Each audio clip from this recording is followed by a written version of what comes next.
ಇದು ಬಾನಲ್ಲೇ ಮಧುಚಂದ್ರಕೆ ಸಿನಿಮಾದ ಉಲ್ಟಾ ಸ್ಟೋರಿ. ಹನಿಮೂನ್ಗೆ ಹೋಗಿದಂತಹ ನವ ವಿವಾಹಿತೆಯಿಂದಲೇ ಗಂಡನ ಕೊಲೆಯಾಗಿದೆ.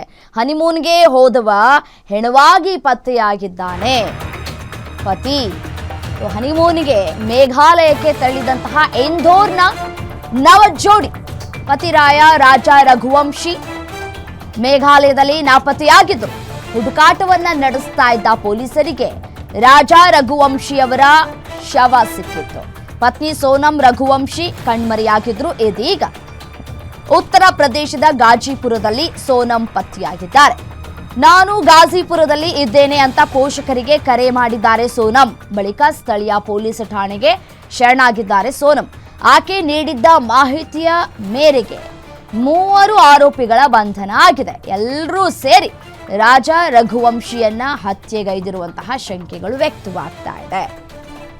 ಹನಿಮೂನ್ಗೆ ಹೋದಂತಹ ಗಂಡ ಹೆಂಡತಿ ಆದ್ರೆ ಗಂಡ ನಾಪತ್ತೆಯಾಗಿದ್ದಾನೆ ಅಂತ ಹೇಳಿ ಒಂದಷ್ಟು ಡ್ರಾಮಾಗಳನ್ನ ಕ್ರಿಯೇಟ್ ಮಾಡಿದ್ದಾರೆ ಪತ್ನಿ ಅನ್ನೋದು ಗೊತ್ತಾಗ್ತಾ ಇದೆ.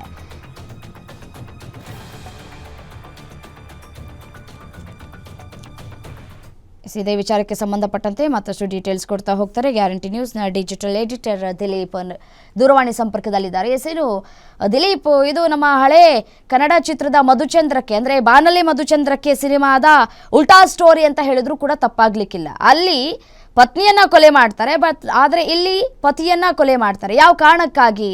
ಇಷ್ಟಪಟ್ಟು ಮನೆಯವರ ಒಪ್ಪಿಗೆ ಮೇರೆಗೆ ಮದುವೆ ಆಗಿರ್ಲಿಲ್ವಾ? ಹೊಸದಾಗಿ ಮದುವೆ ಆದವರು, ಹನಿಮೂನ್ಗೆ ಹೋದವರು ಯಾಕೆ ಕೊಲೆ ಮಾಡಿದ್ರು ಅಂತ ಹೇಳಿ? ರಮ್ಯಾ, ಇದೊಂದು ರೀತಿ ವಿಚಿತ್ರವಾಗಿರುವಂತ ಸ್ಟೋರಿ. ಯಾಕಂದ್ರೆ ಮೇ 11ರಂದು ಏನ್ ಇವ್ರದ್ದು ಮದುವೆ ನಡೀತು, ತುಂಬಾ ಅದ್ದೂರಿಯಾಗಿ ನಡೆಯುತ್ತೆ ಇಂದೋರಲ್ಲಿ, ಮಧ್ಯಪ್ರದೇಶದ ಇಂದೋರ್ನಲ್ಲಿ. ಆನಂತರ ಮೇ 11ರಂದು ಮದುವೆ ಆದವರು 20ನೇ ತಾರೀಕು ಹನಿಮೂನ್ಗೆ ಅಂತ ಹೋಗ್ತಾರೆ ಮೇಘಾಲಯಕ್ಕೆ. 21ನೇ ತಾರೀಕು ಮೇಘಾಲಯದಲ್ಲಿ ಅವರು ಸ್ಟೇ ಮಾಡಿರ್ತಾರೆ. 22ನೇ ತಾರೀಕು ನಂತರ 23, 24, 25 ಅಷ್ಟು ದಿನಗಳ ಕಾಲ ಬೇರೆ ಬೇರೆ ಬೇರೆ ಪ್ರವಾಸಿ ತಾಣಗಳಲ್ಲಿ ಸುತ್ತಾಡ್ತಾರೆ. ಆದ್ರೆ ಮೇ 25ನೇ ತಾರೀಕು ಇವರ ಒಂದು ಸ್ಕೂಟರು ರಸ್ತೆ ಬದಿನಲ್ಲಿ ಪತ್ತೆ ಆಗುತ್ತೆ. ಆದ್ರೆ ಇವರು ರಘುವಂಶಿ ಆಗ್ಲಿ ಅಥವಾ ಅವರ ಪತ್ನಿ ಸೋನಂ ಆಗ್ಲಿ ಅವರಿಬ್ರು ಕಾಣಲ್ಲ.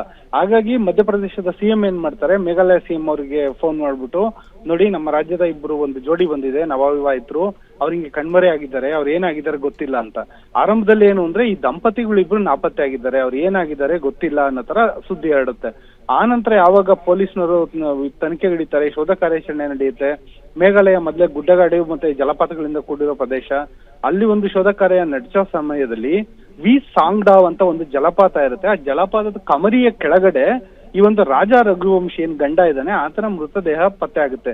ಡ್ರೋನ್ ಮೂಲಕ ಅದನ್ನ ಪತ್ತೆ ಮಾಡಿ ಆಮೇಲೆ ಅದನ್ನ ಅರಸಾಹಸಪಟ್ಟು ಮೇಲಕ್ಕೆ ಎತ್ತಿ ಆತ ರಾಜ ರಘುವಂಶಿ ಅಂತ ಹೇಳ್ಬಿಟ್ಟು ಫ್ಯಾಮಿಲಿ ಕೂಡ ಗುರುತಿಸ್ತಾರೆ. ಆದ್ರೆ ನಮ್ಮ ಸೊಸೆಯಲ್ಲಿ ಸೋನಂ ಅಂತ ಹೇಳ್ಬಿಟ್ಟು ಪ್ರಶ್ನೆ ಬರುತ್ತೆ. ಸೋನಂಗೋಸ್ಕರ ಹುಡುಕಾಟ ತುಂಬಾ ನಡೆಸ್ತಾರೆ. ಆದ್ರೆ ಯಾವಾಗ ಜೂನ್ 2ನೇ ತಾರೀಕು ರಾಜ ರಘುವಂಶಿ ಮೃತದೇಹ ಸಿಕ್ಕಿದ್ದು, ಅವತ್ತಿಂದ ಇವತ್ತವರೆಗೂ ಸೋನಂ ಸಿಕ್ಕಿರ್ಲಿಲ್ಲ.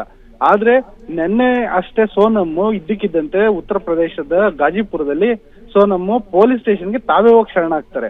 ಆ ಸೋನಂ ಅವರ ಮದುವೆಯ ಫೋಟೋ ಮತ್ತೆ ಈಗ ಅವರು ಪೊಲೀಸ್ ಠಾಣೆಗೆ ಶರಣಾಗಿರೋ ಫೋಟೋ ನೋಡಿದ್ರೆ ಆಕೆ ತುಂಬಾನೇ ಬಸವಳದಿದ್ಲು ಅಂತ ಅನ್ಸುತ್ತೆ. ಆದ್ರೆ ಅಲ್ಲಿ ಒಂದು ಟ್ವಿಸ್ಟ್ ಇರುತ್ತೆ. ಏನಂದ್ರೆ ಪೊಲೀಸ್ನವರಿಗೆ ಶರಣಾಗಿರೋ ಸೋನಂ ನನ್ ಗಂಡನ್ನ ಕೊಲೆ ಮಾಡಿಸಿದ್ ನಾನೇ ಅಂತ ಒಪ್ಕೊಂಡ್ಬಿಟ್ಟಿರ್ತಾಳೆ. ಜೊತೆನಲ್ಲೇನೆ ತನ್ನ ಕೊಲೆಗೆ ಸಹಕರಿಸಿದ ಪ್ರಿಯತಮ ಇರ್ಬೋದು, ಮತ್ತೆ ಇನ್ನು ಅವನಿಗೆ ಸಹಾಯ ಮಾಡಿದ್ರೆ ಎಲ್ಲರೂ ಸೇರಿ ಒಟ್ಟು 3 ಜನನ ಪೊಲೀಸ್ನವರು ಈಗ ಬಂಧನ ಮಾಡಿದ್ದಾರೆ. ಬಹುಶಃ ಈ ಪ್ರಕರಣದಲ್ಲಿ ಮೇಲ್ನೋಟಕ್ಕೆ ಸಾಬೀತಾಗ್ತಿರೋದೇನಂದ್ರೆ ಈಕೆ ಏನು ಸೋನಂ ಇದ್ದಾರೆ, ಆಕೆಗೆ ರಾಜ ರಘುವಂಶಿ ಜೊತೆ ಮದುವೆ ಆಗಕ್ಕೆ ಮುಂಚೆನೆ ಬೇರೆಯವ್ರ ಜೊತೆ ಗೆಳೆತನ, ಸ್ನೇಹ ಅಥವಾ ಪ್ರೇಮ ಇರಬಹುದು. ಆ ಕಾರಣದಿಂದಾನೇನೆ ಈತನನ್ನ ಪ್ಲಾನ್ ಮಾಡಿ ಕೊಲೆ ಮಾಡಿದ್ದಾರೆ ಅಂತ ಈಗ ಒಂದು ಬರ್ತಿರೋ ಕೆಲವೊಂದು ಮಾಹಿತಿಗಳ ಪ್ರಕಾರ, ಅಂದ್ರೆ ಮೂಲಗಳ ಮಾಹಿತಿಗಳ ಪ್ರಕಾರ ಸೋನಂ ಈ ಒಂದು ಹನಿಮೂನ್ ಟ್ರಿಪ್ ನ ಪ್ಲಾನ್ ಮಾಡಿದ್ದೇ ತನ್ನ ಗಂಡನನ್ನ ಕೊಲೆ ಮಾಡೋದಕ್ಕೆ ಅಂತಾನು ತಿಳಿದು ಬರ್ತಾ ಇದೆ. ಮತ್ತೆ ನಾವೆಲ್ಲಿದ್ದೇವೆ ಅನ್ನೋ ಲೊಕೇಶನ್ ಡೀಟೇಲ್ಸ್ ನಾವು ನೆಕ್ಸ್ಟ್ ಎಲ್ಲಿ ಹೋಗ್ತಿದೀವಿ, ಯಾವ ಪ್ರವಾಸಿ ತಾಣಕ್ಕೆ ಹೋಗ್ತಿದೀವಿ ಅನ್ನೋ ಮಾಹಿತಿನ ತನ್ನ ಪ್ರಿಯಕರಿಗೆ ಕಾಲಕ್ಕೆ ಯಾಕೆ ಅಪ್ಡೇಟ್ ಮಾಡ್ತಿದ್ಲು ಅನ್ನೋ ಮಾಹಿತಿ ಕೂಡ ಸಿಗ್ತಾ ಇದೆ. ಇದು ನಿಜವಾಗ್ಲೂ ಇಡೀ ದೇಶಾದ್ಯಂತ ಗಮನ ಸೆಳೆದಿರುವಂತ ಸುದ್ದಿಯಾಗಿದೆ ರಮ್ಯಾ ಇವತ್ತಿದು. ರೈಟ್, ಥ್ಯಾಂಕ್ ಯು ತಮ್ಮೆಲ್ಲ ಮಾಹಿತಿಗಾಗಿ ದಿಲೀಪ್.